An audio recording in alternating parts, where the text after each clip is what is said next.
Kalian tahu nggak sih kalau ada hewan yang hobi banget mendengkur? Yaps, hewan tersebut bernama Flying Gurnard.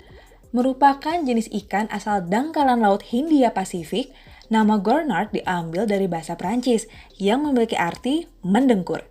Hal ini dikarenakan Flying Gurnard sering banget mengeluarkan suara persis kayak sedang mendengkur. Salah satu hal menarik dari ikan ini adalah sirip lebar yang ada di dadanya. Fungsi utamanya adalah untuk melindungi diri dari musuh dan predator. Ketika terancam, Flying Gurnard akan langsung membentangkan sirip di dadanya yang bentuknya mirip dengan kipas. Nggak hanya itu, dibandingkan renang melayang, Flying Gurnard lebih memilih untuk berjalan di dasar laut menggunakan sirip perutnya yang bernama paddlefish. Ini ikan kalau dilihat-lihat agak lain ya.